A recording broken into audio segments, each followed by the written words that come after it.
Hi everyone, welcome to our group's video for Calculus 2 project. I'm Minke and I will be the presenter for this video. Without further saying, let's take a look at our team members and their tasks. Our team consists of 4 members. This is Minh Hoàng, Minh Cơ, Trung Tính and Quốc Trung. This is Hoàng. He is in charge of problem 1b and example for real case in problem 2.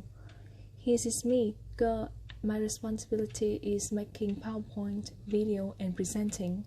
Our next member is Tính. He contributes to problem 1a and ending script. And last but not least, Trung, the one who takes care of theories of problem 1a and solution for problem 1c. That's all for the introductions. Now let's get to the first problem of our project. The first problem includes 3 questions related to Lagrange multipliers. With that being said, let's get to our solution for the first question. Let's discuss where we need to focus on certain points to solve the problems of finding maximums and minimum values of f on the curve. First of all, how the Lagrange method works. So we start by trying to find the extreme values of f subject to the constraints of the form g equal to k.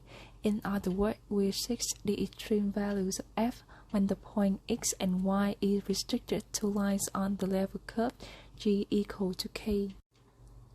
Figure 1 shows this curve together with several level curves of f.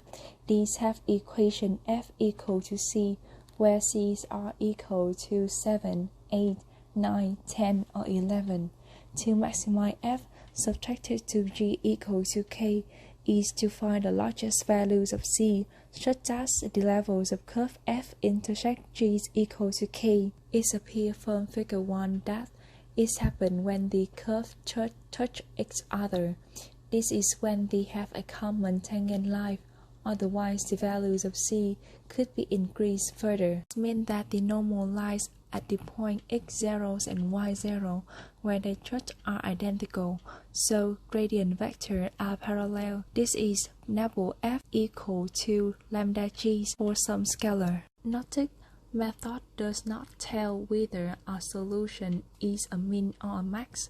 We cannot use second derivative because we care actually not only about the specific direction, that's attention to the level of g, and the first derivative gives us information about the slope or gradients of the function, which tell us in which directions of the function is increased or decreasing. So it is not necessary to use second derivative, not to mention that actually it wouldn't work. To find mins or max, we compare values of f at the various solutions to the Lagrange equation. Then focusing on critical point. Next, let's consider the numbers of lambda. For numbers of lambda mentioned above, it is possible that lambda equal to 0. The resulting values of multiplier lambda may be 0.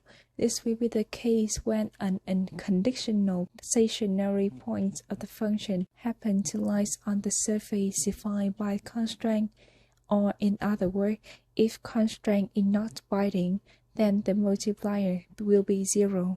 A 0 multiplier means that if you do the optimization without constraint, you get the same answer as you do with constraint. You can see an example in the video for more detail.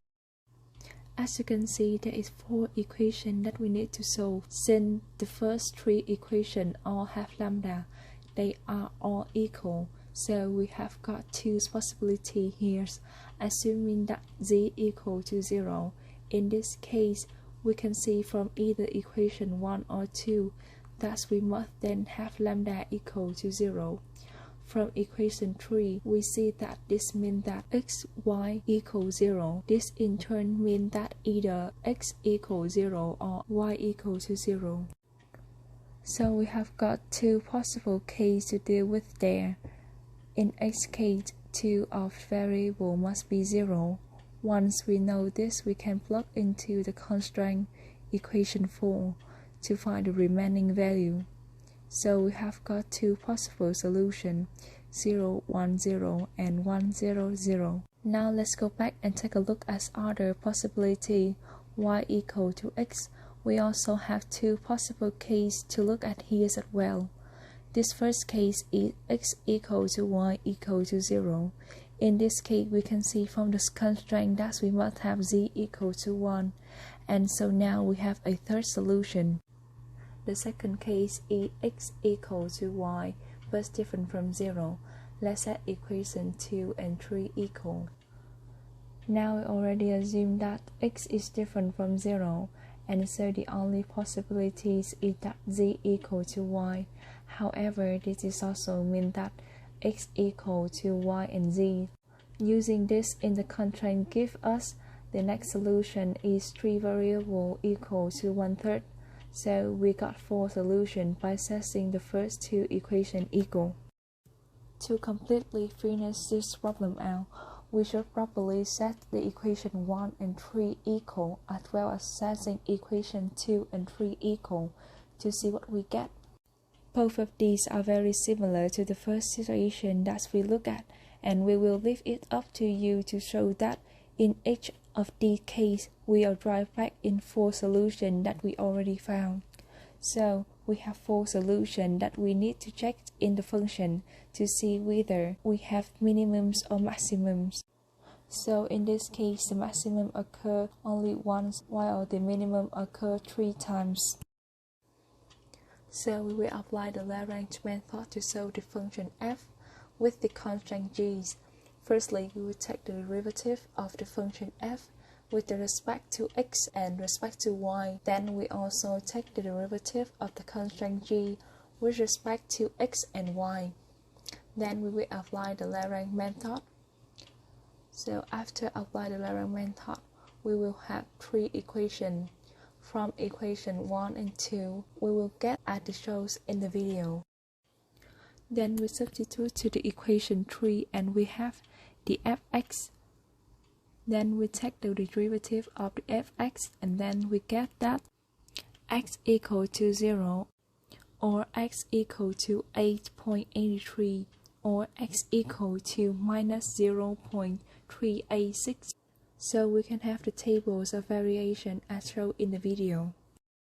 From the table, we can prove that the function fx have 2 solutions, with x from 0 to 0.83 and y from 1 to minus 13.28, we have 1 solution.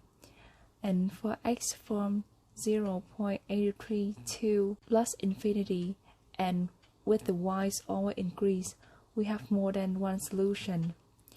But we cannot find the exact values, so the Lagrange method cannot be used to solve the problems of finding the maximums or minimum values of f on the curve. That's all for problem 1. Now we will move to problem 2.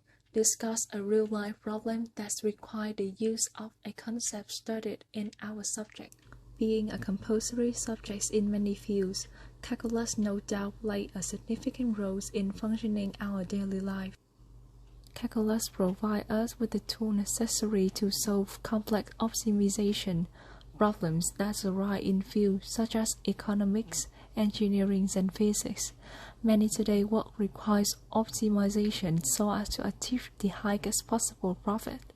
And when it comes to finding the maximum or minimum values of a function, Lagrange multiplier is usually the best choice. In this project, we will discuss how it could help manufacturers in maximizing profits by optimizing a company property such as labor and materials. The theories of Lagrange multiplier have been mentioned in the first problems of the project, so we will put a brief summary here and get to the real case part. A toy company plans to produce a new toy product that requires PP plastic as a main material.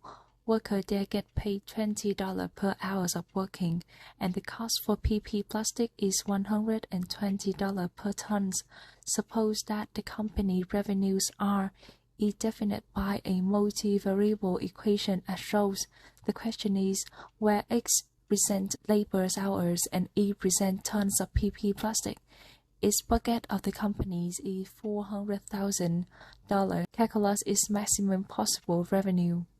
To solve this problem, we can apply Lagrange multiplier and partial derivative. The cost of production in X and Y is shown. Therefore, with a budget of $40,000, we have the constraint for this problem. Since we are finding the maximum values of R on the above constraint, we have the Lagrange function.